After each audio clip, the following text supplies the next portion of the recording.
Hey everybody, wanted to give you a quick overview of the new features on the music controller. This is really geared towards game masters so that they can set it up to play UO music. Now, UO music,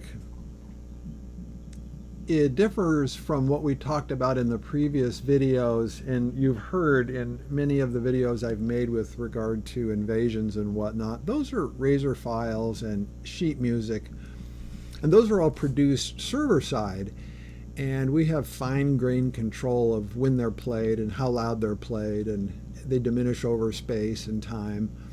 UO music, though, is that music that the client plays, so we have less control over it. We have a good amount of control, but we have some special considerations here when dealing with UO music. Primarily is not to step on the client when it thinks it should be playing UO music. We don't get in the way of that. Okay, so with UO music, you have all of the standard UO tracks. Some of them aren't really named very descriptively. Old Ultima, several of them, Britain, Buxton, Jalom. Here we're going to listen to Stones 2. And looping really just allows the client to loop those tracks that it would naturally loop anyway. The controller itself won't loop things. What it can do at the most is if you were to set this to false, then the controller would cut off Stones at 2 minutes and 10 seconds, which is one play through the song. So that's how you use loop.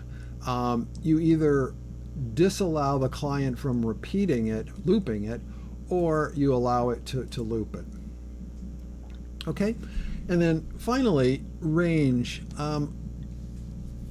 Unlike Razor music and sheet music, which are broadcast to a number of players in an area, UO music by default is only sent to a individual player. So when you recall to Britain, you're getting your own fresh copy of the Britain soundtrack, and even though others may be hearing it, they're not hearing it synchronized with you. They started it earlier or later or whatever, but it's sent to the player.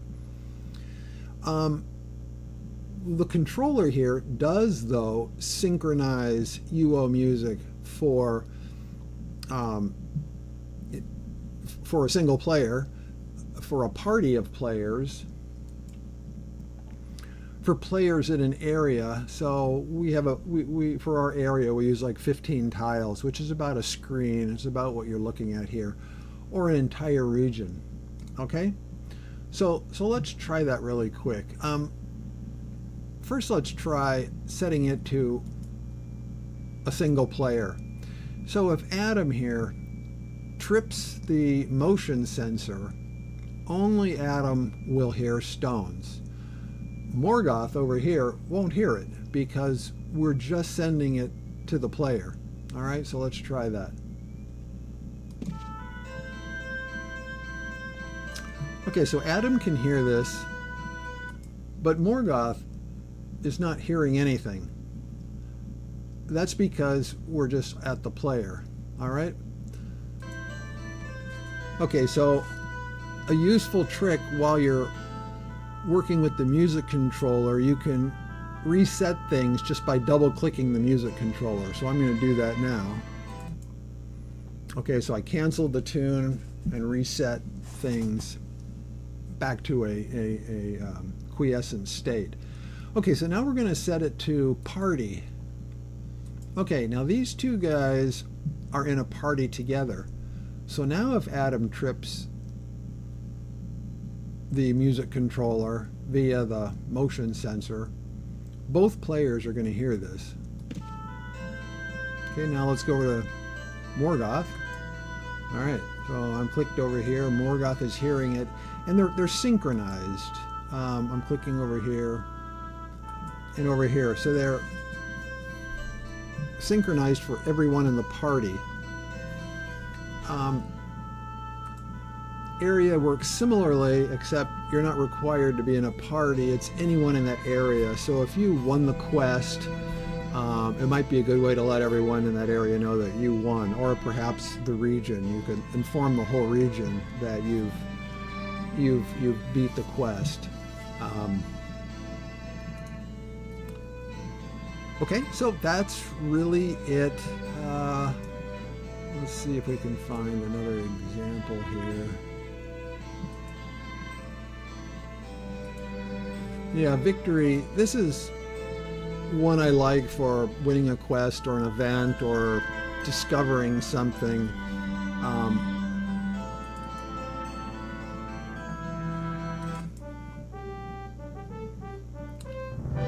So victory is a nice fanfare kind of a thing. And it's broadcast to both players or all players in the party or the area or the region. Okay? So that's really it. That's how to use the UO music, which is built into the controller now. Okay, that's it. Bye.